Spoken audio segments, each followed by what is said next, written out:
Alright, so Pathfinder 2.0 is just around the corner. And I've waited a few days because I wanted to read some stuff. I wanted to look at some their Q&A on No Direction, which I've watched most of it. I watched the first hour and 20 minutes, and I've watched the last half hour. So there's a section in the middle I kind of missed. But yeah.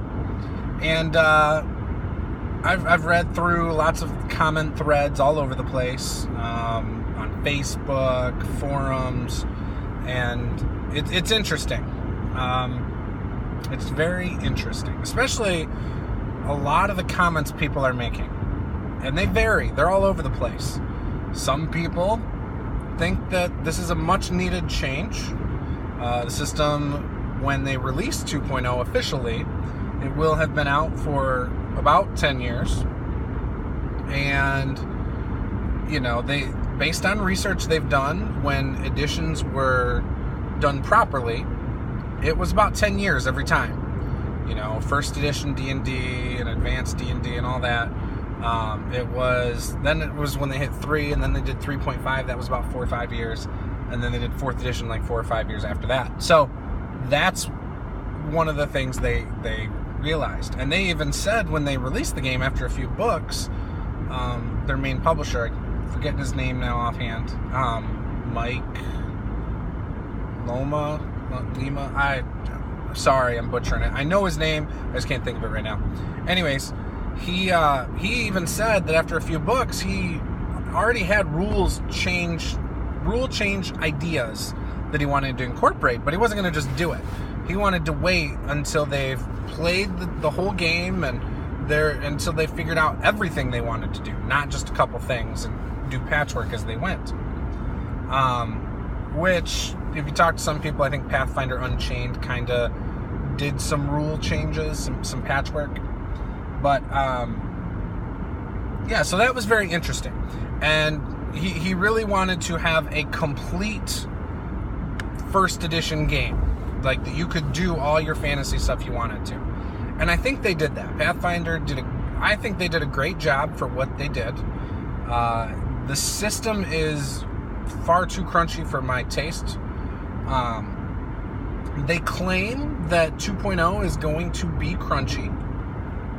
That a lot of the people who like Pathfinder, they like it because of the crunch. They like it because of the options and all of that. And me, personally, I don't mind crunch, but I like it to be simplified. I like it to be easy. I don't want to be worried about, well, is this one a +3 or a +4 modifier? I forget this situation. Oh, and what about this, other instance and this? And, so I hope they stay away from that.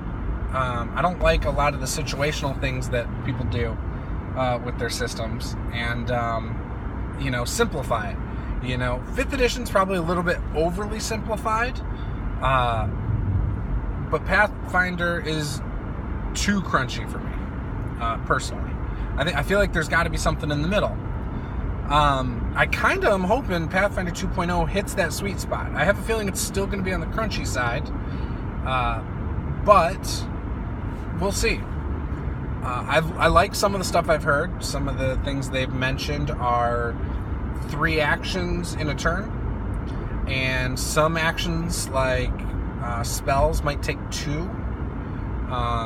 Might take 2 of your actions, and that gets rid of the swift action, ready action, whatever. Gets rid of all that stuff. They're gonna, and you can do multi-attack. At first level, you can attack something 2 or 3 times, but you have penalties to the second and third hit. I think that's cool.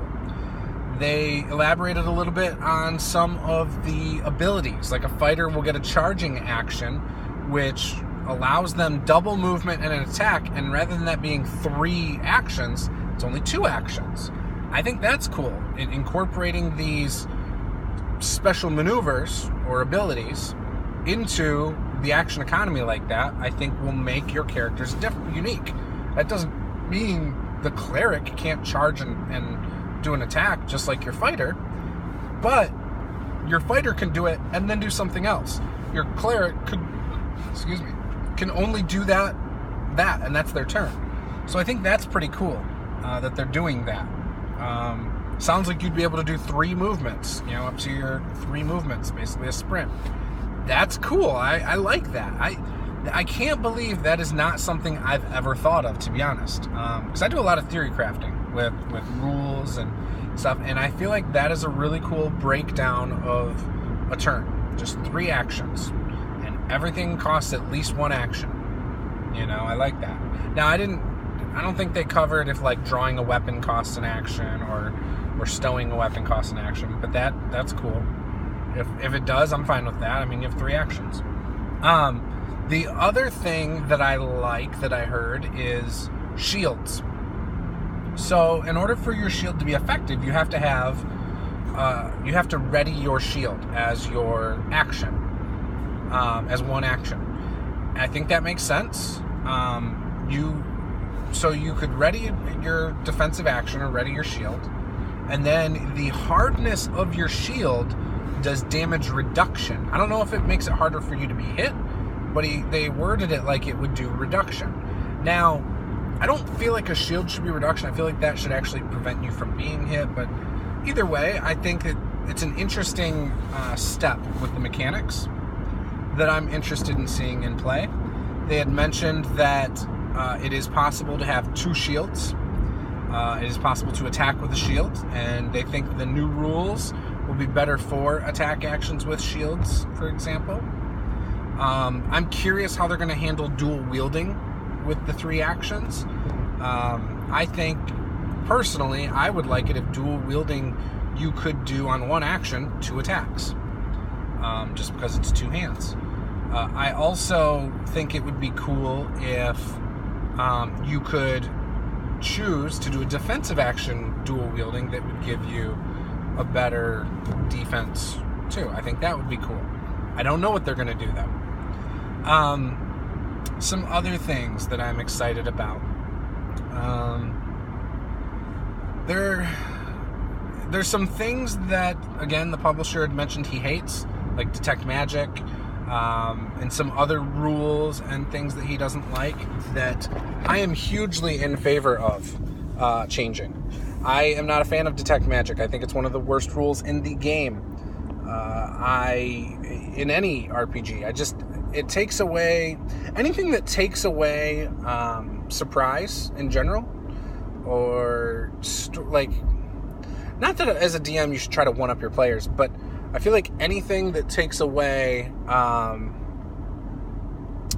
options for a DM too is bad mechanics. If I want a cursed item as a DM, I should be able to put that in there. It shouldn't just be an automatic, well, I've had this spell since first level, so here you go. Oh, it's a cursed item, not going to use it. What's the point of even having cursed items? Or what is it? Like in 5th edition, they have, is it the Outlander? And I think the Ranger as well. They get like a thing where they can supply food and water for up to 4 people. And it's like, well, okay, so you just took the survival element completely out of the game. Speaking of survival, Pathfinder says that they're going to be, or Paizo says they're going to be focusing a lot on that aspect of the game and putting some things in there for that. I'm very interested in seeing what they do with that. I have yet to see mechanics that make survival fun. Most mechanics I've heard of, it's just like being an accountant. You're just tracking rations, you're tracking water, and that's the extent of survival with an RPG. And you might do some checks, but I'm interested to see how they incorporate like scouting ahead, or maybe even favored terrain, or even if it's like a surrounding area for your person in front of me stopped at a yellow light. That's interesting. I'm interested in seeing how they incorporate things like that. Doing away with races and calling them ancestry, I think is brilliant, and again is something I can't believe I never thought of. Dragon Age, the RPG, kind of does that with choosing, they call them backgrounds, but you're choosing like, oh, I'm an Antivan, or I'm from Orlais, or whatever. I like that they do that because, again, you're not necessarily just picking a race. I mean, you pick a race and then you pick a background, but the background kind of is the ancestry in that game. Whereas Paizo's making it, your background is, or not your background, but your race is your ancestry instead. So that allows, and like they said, it gets rid of subclasses per se. So now a half orc is a half orc. Like that's what that is. And your hill dwarf will be its own thing. And it might even go more specific, like hill dwarf of the north as opposed to a hill dwarf of the south. And I'm sure they'll put other names on it, but that is cool. And that allows you, I think, to adapt the system to other settings. Could you imagine a Middle-earth Pathfinder 2.0? I could, especially with that system. I could imagine a lot of things done with that. And so, again, I think that is going to be one of the...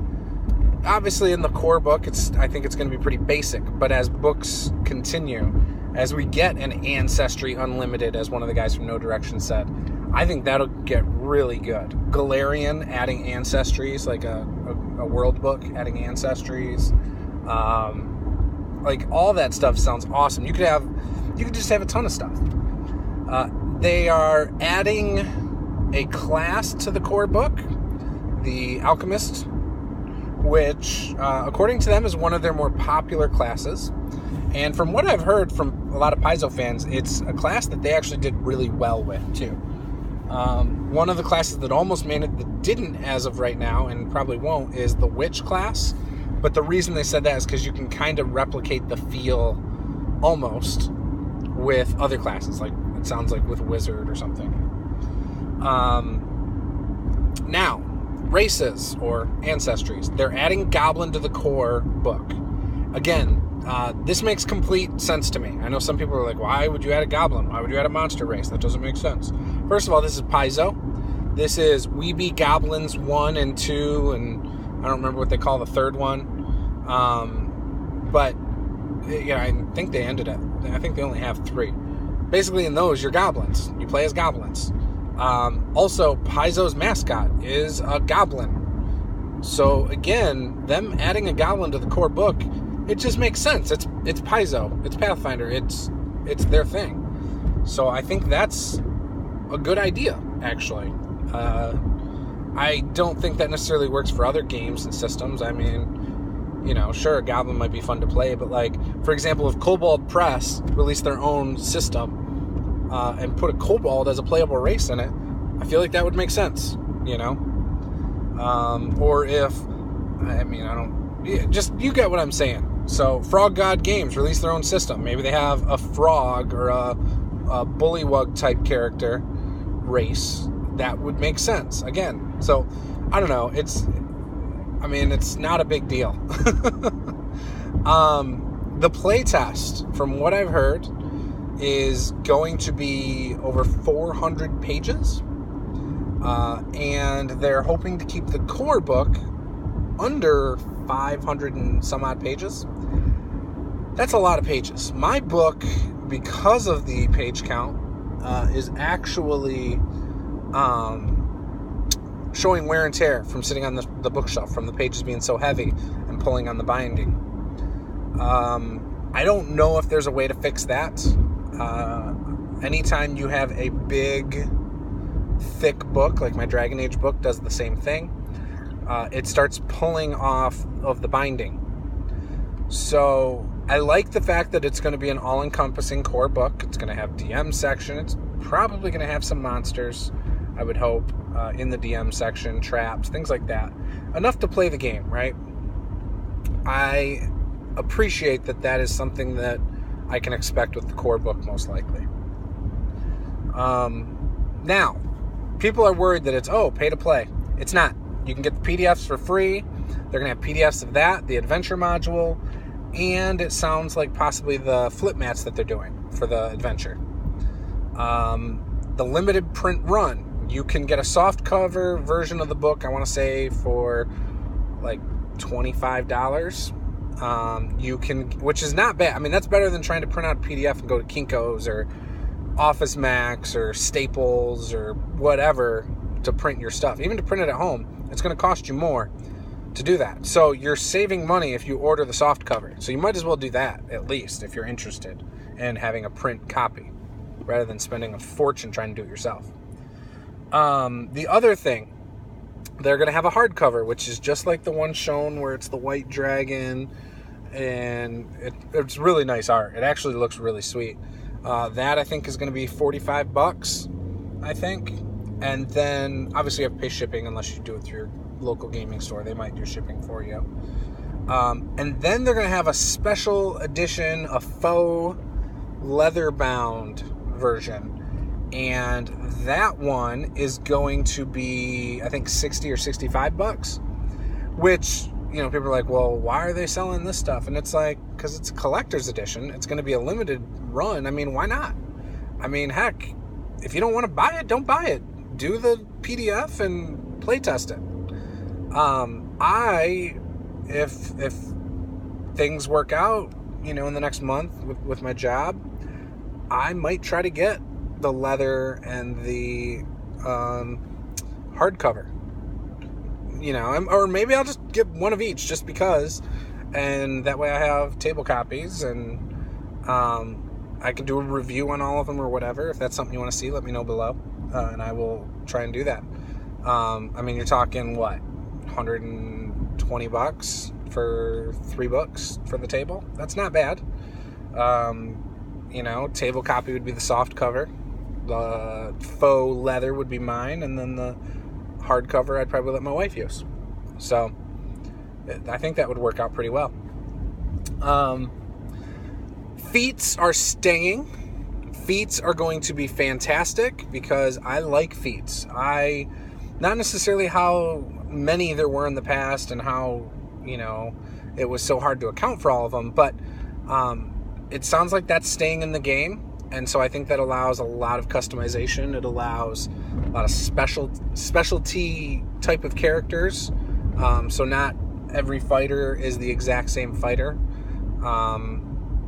You know, one of my favorite things about 5th edition is how simple it is. But a lot of fighters feel like other fighters. It's just how it is. Especially if they use the same weapons, you know. The other thing that I thought was interesting. So people have been saying, oh, it's going to be 5e crunch. Right. It's basically 5e plus crunch. I don't think it is, you know, and people say, well, what about the initiative, or not the initiative, because it was the proficiency bonus. And I didn't know this, but apparently Paizo did that originally with their playtest for the original Pathfinder. They were just going to have a static proficiency based on level, it sounded like, and basically 5th edition ended up actually releasing with that. Now, they're going to do that, but if you aren't proficient, you get a -1 for lack of proficiency. I don't know if I like that. I kind of just wish, because what's the point of the -1? You know, just make it an extra +1 if you are proficient, you know. But, you know, I still think that that's a step in the right direction. I actually was hoping they would stick with ranks. I like skill ranks. I also like that they were going to do something different with initiative. I was talking about this with my wife. She thought it sounded complicated. I don't think it does. If you're in the wilderness, you have a stealthy ranger up front who's scouting. Well, and say you guys come across something, that is what he's using for his initiative. He will use his wilderness skill or whatever it is for scouting. If your character is doing, you know, there's other things I can't remember offhand, but that sounds interesting to me. I like that. I think that is very unique, and it makes it circumstantial. So whatever the circumstances are, your characters are perception is going to be what's going to be used most rather than dex. I think that makes more sense. You know, and yeah, I just think that's a step in the right direction. They're getting rid of the combat maneuver offense and defense thing. I think that's a good idea. It sounds like they're doing something special with magic weapons. I don't know the full-on extent of that, but it sounds like even mundane weapons might give you specific bonuses. And I don't know if it's based on what they're made out of, kind of like in the past, like if you had adamantine or whatever, obsidian, or made of bone, like those different things, it sounds like will make a difference. And then magical bonuses, like your magic weapons, will have another thing about them. The publisher kept saying, he can't wait for people to start seeing the +1 swords, and I didn't understand what that meant. So I'm interested in finding out more about that. Ultimately, I'm excited. I'm not a Pathfinder fan. I have a lot of Pathfinder First Edition books. I played the game. I ran the game twice, maybe 3 times, and I played maybe 3 times, and I invested hundreds of dollars in the system, and just I don't feel like I got my return on investment there on that system.